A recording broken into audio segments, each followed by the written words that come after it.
se sabe que quedó en pie. La denuncia de la ANSES contra Cristina Kirchner por defraudación al Estado al cobrar un suplemento por zona austral, a pesar de no tener residencia efectiva en el sur, y la suspensión del pago de sus 2 jubilaciones de privilegio desde que su condena por corrupción en la causa vialidad quedó firme en segunda instancia, comprueban algo que surge también a esta hora de altas fuentes del gobierno. Hoy, los puentes que alguna vez pudieron haber existido entre el gobierno y el kirchnerismo están rotos. Pero no con el peronismo en general, que ustedes saben que ayer fue vital en diputados para que se firmara el dictamen para la suspensión de las PASO. Una alta fuente me dijo, los estamos rompiendo. Anótenselo a eso en negritas. ¿Qué pasó ayer en el Congreso? 4 diputados de Unión por la Patria que responden a Catamarca y Santiago posibilitaron, presentando su propio dictamen, que el gobierno sumara las firmas necesarias para la suspensión de las PASO. ¿Y qué es lo que se vio cuando bajó la espuma del oleaje? Que el peronismo quedó dividido. Ustedes dirán, pero ¿qué tiene esto de importante, Cristina? Bueno, yo se los voy a contar. La división del peronismo tiene efectos muy concretos y muy potentes en cualquier escenario electoral. Por lo pronto, la suspensión de las PASO, si sale como el gobierno espera, le permite, miren ustedes a quién, al gobernador Axel Kicillof avanzar en el desdoblamiento de las elecciones bonaerenses. ¿Contra los deseos de quién? De Cristina, que de ser candidata querría todo el aparato encolumnado con ella para asegurar el triunfo, porque va a tener que competir en boleta única.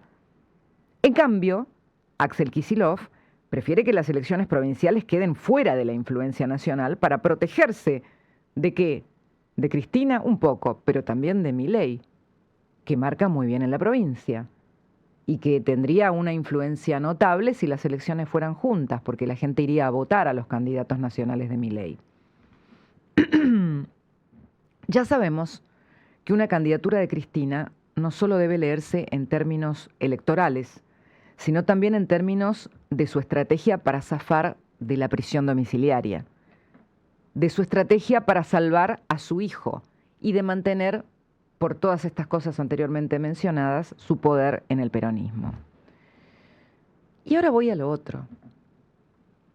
¿Cuál fue la clave para derrotar a Mauricio Macri y volver al poder? La unión del peronismo. El peronismo unido, incluso cuando ella tuvo que unirse con sus más acérrimos enemigos. Nadie la había criticado en los términos que lo hizo Alberto Fernández, acusándola incluso de complicidad con los responsables de la AMIA por aquel pacto con Irán. Pero a Massa lo detestaba. Le había provocado la división de 2013, que también, fíjense, por la división del peronismo termina con el no peronismo en el poder y el triunfo de Mauricio Macri. Entonces, ¿qué les estoy diciendo? Que ayer se rompió esa llave maestra. Y luego de la derrota de Sergio Massa, aquí viene la otra cuestión, luego de esa derrota nadie, mucho menos Cristina, hizo una real autocrítica. Y ella se arregló ¿para qué? Se las arregló para meter bajo la alfombra la derrota y para mantenerse ella taponando cualquier renovación en el partido o cualquier intento de correrla de escena. Pero aunque Cristina lo quiera disimular, ella es la madre de la derrota. Y creo que la abuela también. La primera batalla, en este sentido, la había ganado. ¿Ustedes se acuerdan cuando el gobernador de La Rioja quería ser presidente del PJ y Kicillof lo había apoyado y tenía el apoyo de algunos otros líderes? Pero ella le ganó, les torció el brazo y se quedó ella encaramada en la presidencia del PJ.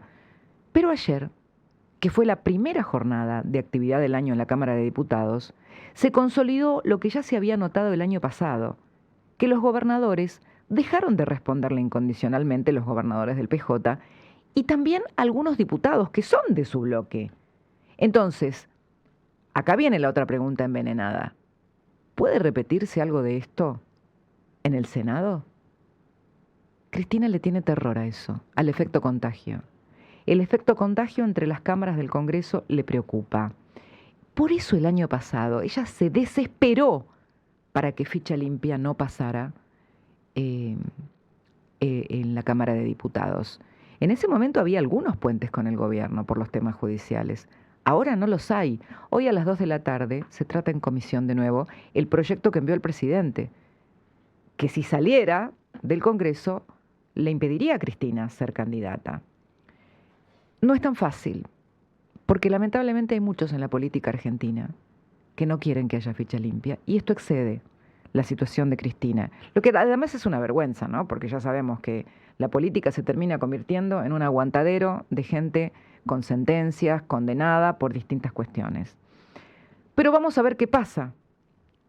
Entonces, ¿puede pasar en el Senado lo que pasó en diputados? Yo les voy a contar algo que me dijeron a mí fuentes del gobierno. Ellos aseguran que por lo que ellos pudieron indagar, senadores paladar negro kirchneristas en el bloque del Senado, verdaderamente paladar negro, o sea, incondicionales, no hay más de 15, dicen. Esto significa que de los 34, si no hay más de 15, te quedan 19 o 20 que no son paladar negro. Y si Santiago se dio vuelta, que era, ¿no? Santiago, ¿qué puede pasar? Si Cristina trastabillara en el control férreo de su tropa en la Cámara Alta, empezaría la debacle a precipitarse. Por eso, la expresidente debe haber vivido como una traición las posiciones de su viejo aliado, el gobernador Gerardo Zamora, que instruyó a sus diputados a abrirle el camino al gobierno de Milei. ¿Ustedes se acuerdan cuando ella asume en el PJ dónde hizo su primer acto? En Santiago. Entonces, claro, pero aunque Cristina sienta los vaos de la ingratitud, porque la tuvo a la mujer de Zamora, ¿se acuerdan? Como la persona fuerte en el Senado, no debería extrañarse que el veleidoso Zamora, que es de origen radical, esté oscilando entre ella y Milei según le convenga y según sus necesidades políticas. A ver, lo que quiero decir de la influencia que tiene una división en el peronismo es que históricamente la división del peronismo en las elecciones argentinas es el requisito básico para el triunfo electoral del no peronismo. Desde el gobierno aseguran que no solo no están buscando una alianza sistemática con el peronismo, sino que ahora el Partido de los Trabajadores son ellos. La Libertad Avanza, porque dicen que el peronismo es el partido de los planes. ¿Pero a qué peronismo se refieren cuando dicen esto? Obvio, se refieren al peronismo kirchnerista, al peronismo bonaerense, porque los gobernadores peronistas sí están aliados con el gobierno de Milei, y son cada vez más los gobernadores peronistas aliados con el gobierno de Milei. A los gobernadores del norte, Raúl Jalil, Osvaldo Jaldo de Tucumán, Gustavo Sáenz de Salta, se suma ahora el apoyo de Zamora en Santiago y en varias iniciativas. Ustedes saben que Martín Yarlora en Córdoba, Mario Vidal en Santa Cruz, van, ¿no?, discurriendo con el gobierno. La alianza con los gobernadores está basada en un interés compartido. Son poderes ejecutivos que ante todo piensan en sus necesidades de gobierno y por lo tanto en los fondos. Nada nuevo bajo el sol. Lo paradójico es que implícitamente, y a pesar de quedar todo el tiempo enfrentado con la Casa Rosada, especialmente ahora con el conurbano detonado por la inseguridad, fíjense que ayer a Kicillof le vino bien lo mismo que a Milei, ¿no? Que se abra el camino para suspender las PASO. Miren qué curiosa que es la política, ¿no? Fue definitivamente un mal día para Cristina, aunque algunos de sus emisarios aseguren que la denuncia del ANSES le conviene porque la pone a ella como principal líder opositora a Milei. El problema es que para ser un líder opositor con todas las letras tenés que tener futuro, ¿no? Y hoy Cristina no sabe si va a poder ser candidata, no sabe si se le va a dar vuelta a la tropa y no sabe cuándo y cómo van a avanzar y con qué dinámica sus causas judiciales. A ver, aunque ella diga que lo de ayer le convino, queda tan cerrada sobre sí misma defendiendo su jubilación de privilegio, que cuando ella sale y dice che mi ley y todas esas cosas que dice, que ya no tienen el efecto que tenían antes, la terminan dejando en evidencia en su profunda desconexión con la realidad. Porque primero que en toda esa perorata no habla de nada de todo lo que estaba pasando con la inseguridad, ¿no? Y en la provincia donde teóricamente su poder se sustenta. Uno hubiera pensado que no iba a darle la cara a Cristina para litigar por sus jubilaciones de privilegio que suman 32 millones de pesos y menos para defender el plus por zona austral, ¿no? Que aunque esté conectado al domicilio de su documento, que es lo que ella dice, ¿quién no sabe en el país que Cristina no vive en el Calafate? Nos toma por tontos. Señora, no vive en el Calafate usted ni en Santa Cruz. Usted vive acá, en la casa con su hija, en Palermo, pero acá vive. Por otro lado, que con su situación económica realmente, porque su hijo Máximo declaró en blanco casi 5.000 millones de pesos, 4.719 millones de pesos. Claramente no tiene problemas para ayudar a la madre. Aparte creo que ella le hizo una transferencia anticipada de herencia del padre, porque ya se veían venir que podía tener con los juicios y todo algún decomiso, con lo cual problemas para mantener a la madre no tendría, ¿no? No sería el primer hijo que ayuda a la madre, desvalida, que no le alcanza la jubilación, ¿no?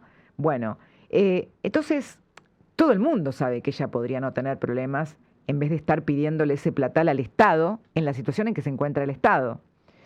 Y que esto es una bofetada para la gente común. Su doble cobro equivale a 90 jubilaciones mínimas. Pero accesoriamente, y no me voy a detener en cómo ella reventó el sistema previsional, duplicando la cantidad de jubilados a pesar de que no habían pagado todos los aportes y por lo tanto achatando la jubilación de los que sí habían pagado y que no tienen ningún privilegio como ella pretende tener, accesoriamente, este beneficio doble que tiene Cristina es posible gracias a que el ANSES, a diferencia de lo que hace con la mayoría de los jubilados, en su caso, durante el gobierno de Alberto Fernández y ella, decidió no apelar, como hace con todos los jubilados, y permitir que la señora accediera al doble y millonario beneficio. Obviamente, esto fue bajo los ardides administrativos de Fernanda Raberta y Carlos Zunini, cuando no. O sea, a pesar de que la ley indica que Cristina debería optar por una de las pensiones, no por las dos, ¿no? Lamentablemente esto se encuentra en una situación que es más ventajosa para Cristina que para el sentido común o para la decencia o para la moral o para, qué sé yo, aliviar un poco la indignación que esto genera. Porque hoy la causa en la Corte, que fue presentada por la diputada Graciela Ocaña, y que tiene en 2 instancias negativas de la justicia, no corre con suerte, porque lo que está pasando es que la justicia dice que la doctora Ocaña, la licenciada Ocaña, no tiene el sustento, la legitimación para ser una persona que presente ese recurso, aunque en su momento haya sido diputada de la Nación. O sea, no está validada como una persona que puede presentar ese recurso extraordinario. Todavía la Corte no decidió, pero la situación no viene como a la gente que tiene algún atisbo de decencia le gustaría en este sentido. Dejamos eso ahí. Como durante el gobierno de Macri, ambos beneficios habían sido suspendidos y solo tenía que cobrar una pensión, Cristina encima tiene la chance de reclamarle a la justicia que le paguen el retroactivo. ¿Saben cuánto es? Más de 200 millones de pesos. Bueno, un delirio en un país que sigue pagando el desastre que ellos dejaron con la mitad de la población bajo la línea de pobreza. Sin dudas, la señora es la jubilada de privilegio más cara y más descarada de la nación. Las dos cosas. Indefendible hasta para sus militantes. Un sapo demasiado grande hasta para sus más acólitos. ¿Qué va a pasar entonces Y acá ustedes van a decir que tiene que ver negociaciones rotas con el gobierno, peronismo dividido, ella indignada porque el ANSES no le quiere pagar sus 2 jubilaciones, porque le hizo este juicio, puentes rotos. ¿Qué va a pasar entonces con la designación de los jueces de la Corte que propuso el presidente, si necesita los votos del kirchnerismo? Bueno, ahí está la otra cuestión. Cristina había hecho una apuesta muy fuerte. ¿Se acuerdan que nosotros en noviembre hablábamos de si había un pacto o no había un pacto? Lo que yo pude reconstruir es que no es que hubo una mesa de negociaciones clara como pasa con las negociaciones. Pero Cristina jugó muy fuerte porque sí mandó emisarios al gobierno. Y especialmente mandó su principal emisario, diría yo, en temas judiciales, Martín Mena, un personaje de la Cámpora, un personaje que está implicado en temas pacto con Irán, temas Nisman, un personaje complejo, donde ella pedía 3 cosas. Ella pedía, a cambio de los votos para los jueces, pedía o que cambiaran a García Mansilla por una jueza acá, o una designación del procurador con acuerdo con ella. Ya te imaginas lo que va a hacer un procurador con acuerdo con Cristina, no sé. Olvídate de los fiscales. O pedía la ampliación de la Corte.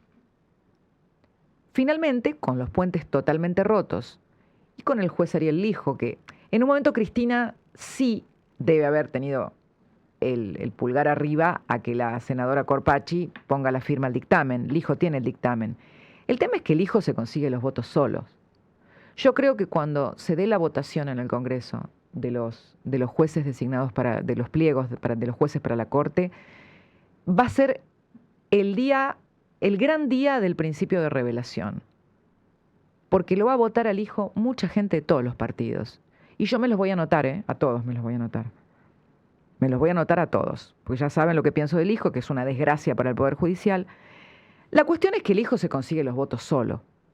Ahora, lo que sí es una información muy concreta, y viene de lo más alto del poder y de los pasillos de la Casa Rosada, o de los despachos importantes de la Casa Rosada, es que el gobierno insiste en que no van a ser solo un juez, sino los dos, sea como sea, que Manuel García Mansilla es innegociable y que va a estar sentado en la Corte Suprema, y que si el hijo tiene los votos y lo votan, el presidente va a designar por comisión a Manuel García Mansilla.